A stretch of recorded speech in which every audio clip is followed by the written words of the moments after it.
So should I stay or should I go? I've had lots of big career transitions, and one of them was in real estate. So if you're interested in trying to figure out how to make a life-changing decision, especially when it comes to real estate, then follow along. If you don't know me, I'm Dr. Ashley. I'm a general pediatrician, and I love talking about marketplace ministry, basically how God calls us to walk out our job like it's our God-given mission. So I was working on a side project. I was working on flipping my garage into a apartment, and my dad was helping me. He was a contractor. He had rental properties himself, and so we were kind of trying to figure this all out.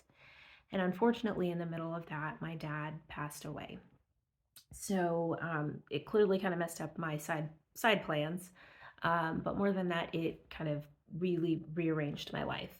So my parents are divorced. I'm an only child, and my dad did not have a will. So the last 2 years have been a mess of lawyers and flying back and forth and trying to make crazy decisions and trying to be in charge of things that I just don't know how to do. Things have once things kind of started to settle with the estate and getting actual access to things, one of the things I was put in charge of was my dad's LLC. So I literally became like a landlord. I inherited a landlord position. Now, like I said, I'd been kind of thinking about this before, but I still didn't really know. I hadn't actually done it yet. So if you're facing a life-changing move, we've been talking about these different steps that you can take. One is to start with research. So I had already kind of started researching real estate, but again, I'm in a different state. So now I had to look up what's the market like here. What do I have here? How would I take care of these properties? What is the condition of the properties? I don't know anything about them. It's not like I'm the one that flipped them or anything like that. I don't know when the floor was last replaced, so I can't tell you if I'm trying to get it remodeled now. So there was a lot of things that I just kind of had to research. I picked up every book in my dad's house that said anything about real estate, and he had also gone to like a conference. And then also, I love the Bigger Pockets podcast. Been going through that a lot as well. So your second step, if you're facing a big life-changing opportunity, is to recruit. So you need a team. A team is the one that's going to help you get through the things so that instead of making a million decisions a day, you can kind of concentrate on the big ones.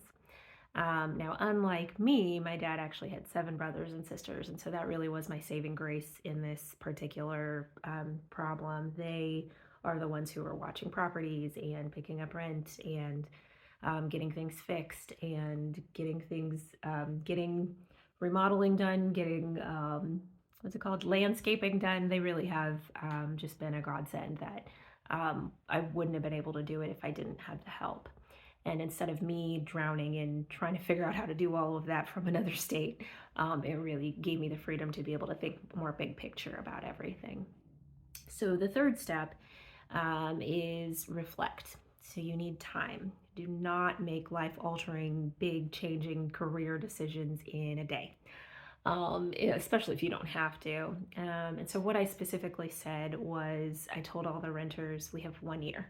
We're going to take 1 year. I need to grieve a little bit. I need to think this through. We'll see how things go, and then I'll come back and I'll make a decision. And so this kind of helped me have the time to figure out what was most important and what needed to be addressed now and what could just wait. So getting insurance for these properties before hurricane season starts, big deal, yes. But trying to decide whether or not I'm going to spend the rest of my life running an LLC in another state, am I going to move? Am I going to keep it? Am I going to sell things? What have you? That's a bigger decision than it didn't need to be made right away. So the problem with this particular step is it's easy to say, I'm just taking time and really just kind of be avoiding what's happening. So log with me for a second. And here's what happens while you're just sitting around doing nothing. Things fall apart, like the roof here at my dad's house. We have some kind of leak in the ceiling and the roof and all kinds of, I don't know. So the thing to keep in mind is that I do want you to take time and not make decisions too quickly. But things do not stay the same. especially if you're taking a lot of time, like a year, to think about a decision. The world is cursed. We've talked about this, that the world is the second law of thermodynamics. It is going to go to a state of chaos. It is not going to stay the way that it was. And part of our job, part of our call on the world is to be able to take care of things and to maintain things. And you can't maintain them if you're avoiding them. And so this is a hard little step to walk, taking the time to kind of really think about what you want versus avoiding it is a hard thing to watch, and really only you know the truth. But make sure you're asking yourself, am I taking the time I need, or am I avoiding what I'm supposed to be doing? So the fourth step is remember. Who are you? What are you gifted for? What are your strengths and your weaknesses? Where are you trying to go? What is the big picture goal? Is this particular opportunity, is it taking you toward where you're trying to go, or is it taking you away from it? Is it taking you to where God has called you, or is it distracting you from what God actually wants you to be doing? Is this move purely financial? Sometimes you have to make financial decisions for the sake of your family and for the sake of your situation, but is there another way? So, like I said, I inherited an LLC. I had to learn a lot of things. I tried to get organized. I enjoy restoring things and kind of like making things look cool. Um, but this wasn't my plan for this particular time of my life. I've got other things that I'm called to. It's not exactly easy to be a landlord while being a doctor, right? I don't have a lot of time on my hands. And so I really had to go back to my own vision statement for my life as I thought through this over the last 2 years. And what God has called me to is being able to do marketplace ministry, to be able to tell people about their call to work, about their call to live their lives as Christians who are anointed by God to do the very tasks they're given to do. And if you know me well, you've probably noticed that over the last 2 years, I kind of disappeared, right? I wasn't online. I wasn't sharing things. I wasn't talking about my book. I wasn't doing much of anything because I couldn't do things excellently, and I couldn't be in two completely different places at once. So if what God has called me to is to serve you, and what I'm doing instead is serving an LLC, then is that really God's best for me? And is that really where I want to go? So the thing to keep in mind here is opportunity does not mean you have to take it. It's a great opportunity to have rental properties. Obviously, in this day and age, it's a very popular thing. But also, the other thing to keep in mind is all of the problems that I was coming across. I started realizing how many things actually needed to be fixed in these properties. And whereas my dad could go do it himself and like save a lot of money, I can't. I don't know how to do electrical work and fix your roof, right?